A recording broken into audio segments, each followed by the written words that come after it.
ಬರುವ ಮೇ ತಿಂಗಳಿನಿಂದ ಸರ್ಕಾರಿ ನೌಕರರ ಸಂಬಳ ಹೆಚ್ಚಳ. ಸರ್ಕಾರಿ ನೌಕರರ ವೇತನ ಹೆಚ್ಚಳ ಮೇ 2025ರಲ್ಲಿ ಯಾವ ಬದಲಾವಣೆಗಳಾಗಲಿವೆ ಎಂಬುದನ್ನು ನೋಡೋಣ. ಕೇಂದ್ರ ಸರ್ಕಾರವು ಮೇ 2025ರಲ್ಲಿ ಸರ್ಕಾರಿ ನೌಕರರು, ಪಿಂಚಣಿದಾರರು ಮತ್ತು ಕುಟುಂಬ ಪಿಂಚಣಿದಾರರಿಗೆ ಸಂಬಂಧಿಸಿದಂತೆ ಹಲವಾರು ಪ್ರಮುಖ ಘೋಷಣೆಗಳನ್ನು ಮಾಡಿದೆ. ವೇತನ ಹೆಚ್ಚಳ, ಪಿಂಚಣಿ ಮತ್ತು ಅನಾರೋಗ್ಯ ಭತ್ಯೆಗಳನ್ನು ನವೀಕರಿಸಲಾಗಿದೆ. ಈ ಬದಲಾವಣೆಗಳು ಗ್ರೂಪ್ ಎ, ಬಿ, ಸಿ ಮತ್ತು ಸಿಎಪಿಎಫ್ ಕೇಂದ್ರ ಸಶಸ್ತ್ರ ಪೊಲೀಸ್ ಪಡೆ ನೌಕರರಿಗೆ ಅನ್ವಯಿಸುತ್ತದೆ.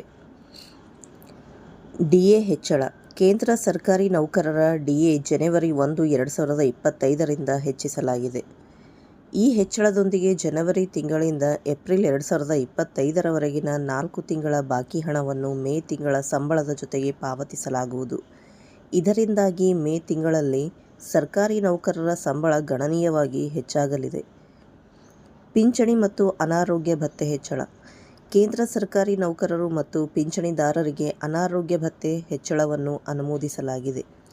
8.5 ಲಕ್ಷಕ್ಕೂ ಹೆಚ್ಚು ನೌಕರರು ಮತ್ತು ಪಿಂಚಣಿದಾರರು ಈ ಯೋಜನೆಯಿಂದ ಪ್ರಯೋಜನ ಪಡೆಯಲಿದ್ದಾರೆ.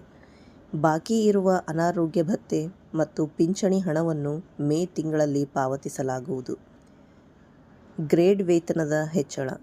ಕೆಳಮಟ್ಟದ ನೌಕರರ ವೇತನ ರೂ. 720ರಿಂದ ರೂ.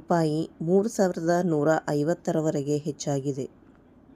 ಹಿರಿಯ ನಾಗರಿಕರಿಗೆ ಅಂದರೆ ಹಿರಿಯ ನೌಕರರಿಗೆ ಇನ್ನೂ ಹೆಚ್ಚಿನ ಹೆಚ್ಚಳ ನೀಡಲಾಗುತ್ತದೆ. ಮೇ ತಿಂಗಳ ಸಂಬಳದಲ್ಲಿ ಯಾವ ಬದಲಾವಣೆಗಳಾಗಲಿವೆ ಎಂಬುದನ್ನು ನೋಡೋಣ. ಪರಿಷ್ಕೃತ ಡಿಎ ದರದೊಂದಿಗೆ ಹೊಸ ವೇತನ ಪಾವತಿಸಲಾಗುವುದು. ಜನವರಿಯಿಂದ ಏಪ್ರಿಲ್ 2025ರ ಬಾಕಿ ಹಣವನ್ನು ಒಮ್ಮೆಗೆ ಪಾವತಿಸಲಾಗುವುದು. ಪಿಂಚಣಿದಾರರು ಮತ್ತು ಕುಟುಂಬ ಪಿಂಚಣಿದಾರರಿಗೆ ಬಾಕಿ ಅನಾರೋಗ್ಯ ಭತ್ಯೆ ಹಣವನ್ನು ಸೇರಿಸಲಾಗುವುದು. ಕೇಂದ್ರ ಸರ್ಕಾರಿ ನೌಕರರು, ಗ್ರೂಪ್ ಎ, ಬಿ, ಸಿ, ಸಶಸ್ತ್ರ ಪೊಲೀಸ್ ಪಡೆ ನೌಕರರು, ಪಿಂಚಣಿದಾರರು ಮತ್ತು ಕುಟುಂಬ ಪಿಂಚಣಿದಾರರು, ಸ್ವಾಯತ್ತ ಸಂಸ್ಥೆಗಳ ನಾಗರಿಕ ಸೇವಕರು.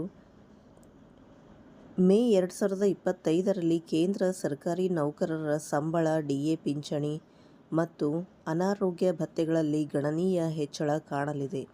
ಈ ಹೆಚ್ಚಳದಿಂದ 8.5 ಲಕ್ಷಕ್ಕೂ ಹೆಚ್ಚು ಉದ್ಯೋಗಿಗಳು ಮತ್ತು ಪಿಂಚಣಿದಾರರು ಪ್ರಯೋಜನ ಪಡೆಯಲಿದ್ದಾರೆ.